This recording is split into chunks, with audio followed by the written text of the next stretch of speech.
Honoráveis ouvintes, sejam muito bem-vindos a mais um episódio do Extramuros. Sou Washington Clark dos Santos, seu anfitrião. Neste conteúdo, vamos mergulhar em uma pesquisa que resgata marcos históricos, avanços e desafios vivenciados no Mato Grosso do Sul no processo de transformação do cargo de agente penitenciário em policial penal, transição ocorrida entre os anos de 2017 e 2023. Nossa convidada é a experiente policial penal Mônica Renata Dantas Mendonça, mestra em psicologia e especialista em administração penitenciária. Ela é autora do artigo A Alteração do Cargo de Agente Penitenciário para Policial Penal em Mato Grosso do Sul, o qual compõe o livro Polícia Penal em Foco. Com ela, vamos entender o que significou esse processo de transição para a categoria, os impactos legislativos, sociais e institucionais, bem como os reflexos na identidade profissional do policial penal. Mônica, com satisfação dou-lhe as boas-vindas. Muito obrigado por aceitar o convite e iluminar este canal. Para começar, na forma de um panorama histórico, podes resumir quais foram os principais fatores políticos, sociais e econômicos que marcaram o início dessa caminhada de transformação de cargo no Mato Grosso do Sul? Dr. Clark, inicialmente eu gostaria de agradecer o convite, agradecer a todos os ouvintes. Obrigada pela oportunidade. Para entender esse cenário, nós precisamos olhar para 2017 como um divisor de águas. Naquele momento, o Mato Grosso do Sul, ele vivia uma policialização intensa e acelerada, né? E o principal motor político foi a mobilização em torno da PEC 308 de 2004, que já desenhava a transformação do cargo de agente penitenciário para policial penal. Socialmente, a criação de grupos de intervenções próprios, no caso COP, dentro dos presídios, mudou a percepção da categoria, né? Porque nós deixamos de ser apenas custodiadores para nos tornarmos peças fundamentais da segurança pública. Já no âmbito econômico, havia uma urgência por regulamentação via lei orgânica, inclusive ainda está em aprovação, visando não apenas a eficiência administrativa, mas também o suporte jurídico necessário para investimentos estruturais na carreira. Foi e está sendo um período de transição entre o antigo modelo penitenciário e a identidade policial que temos hoje. Em sua pesquisa, apontas que havia um anseio crescente da categoria por reconhecimento e valorização. Como esse sentimento foi alimentado ao longo dos anos e quais foram os episódios mais marcantes que o impulsionaram? Apesar dos avanços, a categoria segue em busca de reconhecimento e valorização. Esse sentimento, ele é alimentado ainda hoje pela ruptura do silêncio. Durante décadas, o policial penal, ele viveu em uma invisibilidade conveniente. O que fez mudar a visibilidade foi a própria exposição das fragilidades do sistema penal. A exposição midiática, como os ataques de facções que nós tivemos em 2006, que foram retratados de forma bem ficcional no filme Salve Geral, ele desnudou o caos do sistema e também a sobrecarga de quem está lá dentro. A sociedade começou a entender que se o sistema prisional vai mal, a segurança nas ruas também falha. E esse anseio por valorização, ele cresceu em meio ao contraste. De um lado, a insalubridade, o sucateamento das unidades, e do outro, o reconhecimento de que somos nós que salvaguardamos a tranquilidade da população. Então, mesmo com avanços como a aprovação da Polícia Penal na Câmara em 2016, a busca por melhorias ela continua atual, pois ainda enfrentamos índices significativos de afastamento por saúde e condições de trabalho que o próprio Plano Pena Justa aponta como sendo uma situação crítica. Um dos pontos centrais discutidos em seu artigo é a introdução da arma de fogo como instrumento de trabalho para o policial penal. Quais tensões e implicações surgiram desse processo e como ele impactou a identidade profissional dos antigos agentes penitenciários? Essa é uma questão complexa. Pois a arma de fogo, ela é o maior divisor simbólico entre o antigo agente penitenciário e o atual policial penal, né? No início, existia uma tensão muito forte, quase um paradoxo. Por um lado, o agente penitenciário se sentia vulnerável, como eu mostro lá no artigo, né?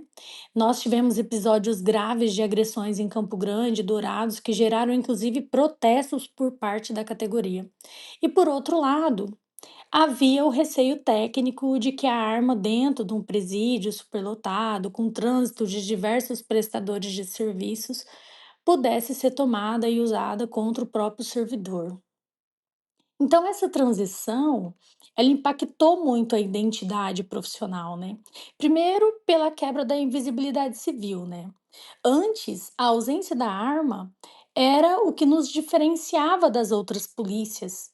Ao conquistarmos o porte, amparado pelo Estatuto do Desarmamento e por cursos rigorosos como o CAV e o CIP, a categoria passa a ser reconhecida como força de segurança pública de fato. Temos também a questão do dilema da reintegração versus a segurança, porque a Lei de Execução Penal, a LEP, ela foca na reintegração da pessoa privada de liberdade. Então, introduzir a arma exige um equilíbrio emocional e técnico imenso para que o instrumento de força não apague as atribuições de custódia e assistência, principalmente. E também a parte da batalha contra a burocracia, né? O processo ele foi muito moroso, né? A instituição teve que enfrentar o engessamento de decretos antigos para conseguir pleitear celeridade junto à Polícia Federal. Ao final, a arma não é apenas um equipamento de defesa, né? Ela é um instrumento que materializou a policialização. Então, ela traz o respeito da prerrogativa de função, mas também traz a responsabilidade de uma capacitação contínua, porque o ambiente prisional de fato não perdoa falhas. A criação do Comando de Operações Penitenciárias, COP, em 2017, é apresentada como um marco de autonomia e fortalecimento da categoria no Mato Grosso do Sul. Na sua avaliação, em que medida o COP simbolizou a consolidação da policialização da carreira? Olha, a criação do COP foi sem dúvida um marco de autonomia e fortalecimento da categoria no Mato Grosso do Sul enquanto polícia penal. Imagine que até 2017, o sistema penitenciário do Mato Grosso do Sul vivia um contraste quase surreal, assim. O servidor penal, ele lidava com a massa carcerária diariamente, em grupos de plantonistas de 3, 12 pessoas, sem qualquer armamento ou equipamento tecnológico. Mas, se houvesse um episódio de crise, o Estado disponibilizava e enviava 500 homens, 40 homens da PM, com helicópteros, cães, né, para retomar esse controle, como ocorreu em várias rebeliões, por exemplo, em Campo Grande, Dourados. A criação do COP, ele mudou essa dinâmica e ele simboliza a consolidação da nossa policialização, porque nos deu voz e capacidade de reação. Então, pela primeira vez, tivemos um grupo especializado, armado e treinado dentro da nossa própria instituição para gerenciar crises e fazer operações, tanto pente fino quanto outras, né? Mas com a expertise de quem conhece por dentro as unidades penais. O trabalho em parceria com as outras forças é determinante, é muito importante. Mas, quando nós vemos o COP liderando a retomada de uma unidade em rebelião, como aconteceu em Cacilândia, a mensagem é muito objetiva, né? Que o policial penal do Mato Grosso do Sul não é mais um coadjuvante que observa a segurança de fora. Ele é o próprio protagonista que detém a técnica e a autoridade para poder manter a ordem no seu ambiente de trabalho. Em 2019, a emenda constitucional número 104 transformou os agentes penitenciários em policiais penais em nível nacional. No Mato Grosso do Sul, essa trajetória se consolidou em 2022 com a Lei número 5.846. Quais foram os maiores avanços concretos trazidos por essa regulamentação estadual? A lei número 5.846 de 2022 não apenas deu título ao nome de policial penal, ela redesenhou o poder dentro do sistema penal no Mato Grosso do Sul. E se eu pudesse resumir os avanços mais concretos para os nossos ouvintes, eu destacaria três pontos fundamentais. Talvez o avanço mais celebrado pela categoria foi a determinação de que a AGPEM agora deve ser dirigida por um policial penal de carreira. Antes, era comum termos gestores vindos do judiciário ou de outras forças. E isso traz uma sensibilidade técnica e política que só quem conhece o chão da galeria possui. Além disso, tem a questão do domínio total do ciclo de custódia, porque a regulamentação, ela deu base jurídica para a Polícia Penal assumir todas as frentes. Então nós saímos de uma atuação apenas interna para assumir as muralhas, as escoltas de urgência, custódia hospitalar, dentre outras atribuições. E isso significa que o Estado agora confia plenamente na nossa expertise para custodiar essa pessoa privada de liberdade no momento em que ele entra até qualquer movimentação externa dentro do sistema. E isso traz autonomia técnica e uma padronização, né? Nós vimos um alto investimento na nossa identidade, tanto visual quanto funcional. Mas o principal foi a questão da escola penitenciária, SPEM, né? Porque nós passamos a ter instrutores da própria carreira formando os novos policiais penais. Então, a gente vê a nossa própria técnica produzindo conhecimento em armamento, em intervenção, em inteligência. Claro que, como eu mostro lá no artigo, nem tudo são flores. O avanço nas atribuições veio acompanhado de um alerta do próprio sindicato, né, de policiais penais, SINSAP, sobre a sobrecarga e o déficit de pessoal. Então, a lei nos deu o status, mas também nos deu a responsabilidade de polícia. Então, agora, o objetivo é para que a estrutura e o efetivo também acompanhem essa nova e pesada realidade. Apesar dos avanços, também destacas em seu texto os problemas estruturais persistentes: falta de efetivo, sobrecarga de trabalho, equipamentos defasados e adoecimento da categoria. Como esses desafios se conectam com a luta por regulamentação mais robusta e por políticas de saúde ocupacional para os policiais penais?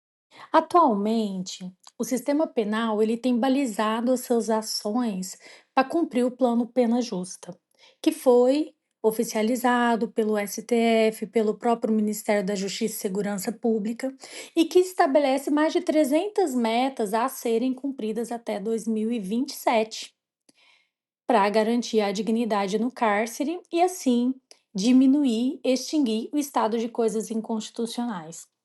Então, o próprio Plano Pena Justa reconhece em suas diretrizes que a valorização dos servidores penais é essencial para um sistema justo. Então, esse é o outro lado da policialização que não podemos ignorar.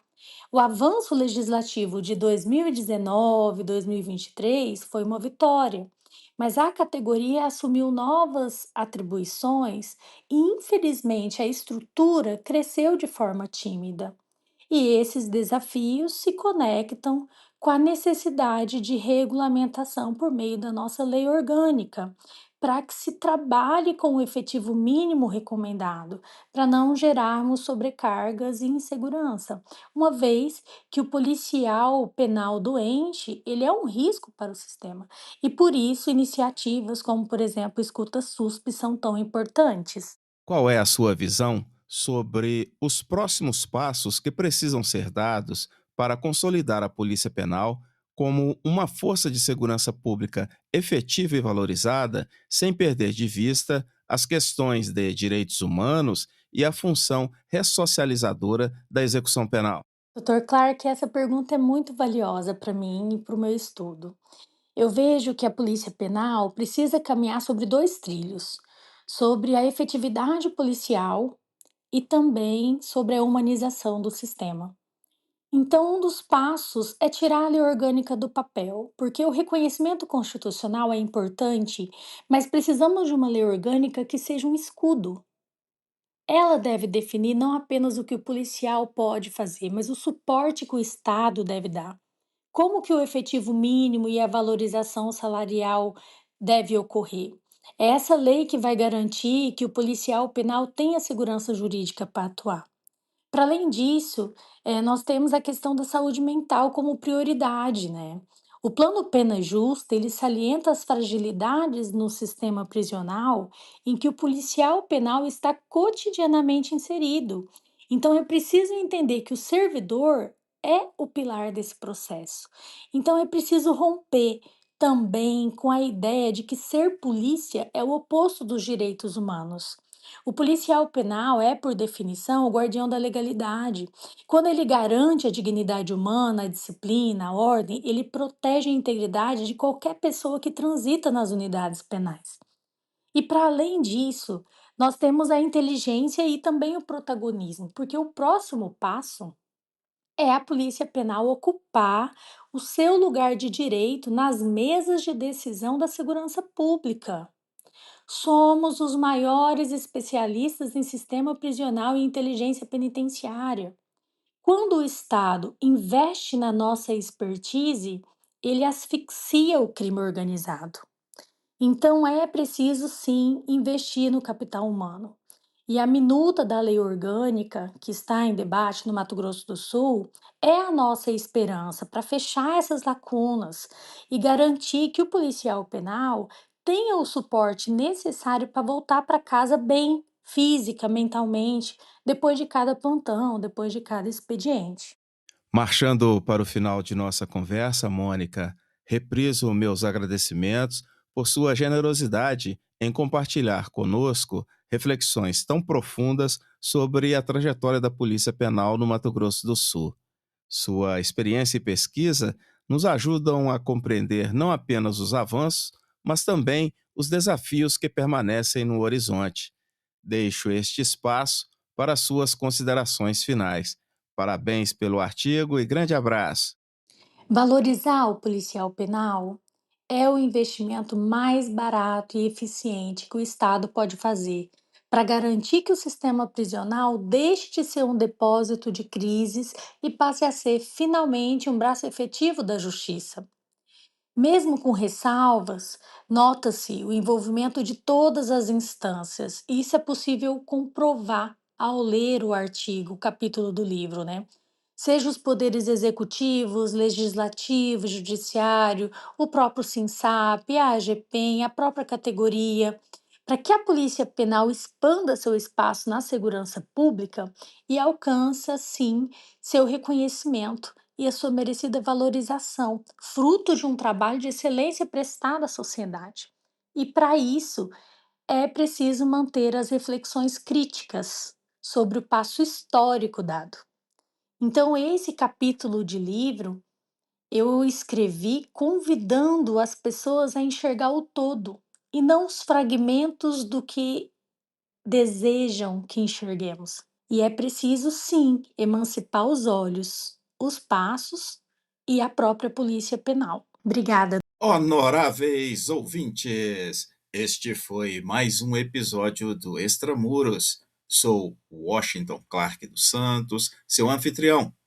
Neste conteúdo, na sequência da série Polícia Penal em Foco, conversei com Mônica Renata Dantas Mendonça, mestra em psicologia e especialista em administração penitenciária, autora do artigo A Alteração do Cargo de Agente Penitenciário para Policial Penal em Mato Grosso do Sul. Acesse nosso website, inscreva-se, compartilhe e saiba mais sobre nossos conteúdos. Será um prazer ter a sua colaboração. Pela sua audiência, muito obrigado e até a próxima!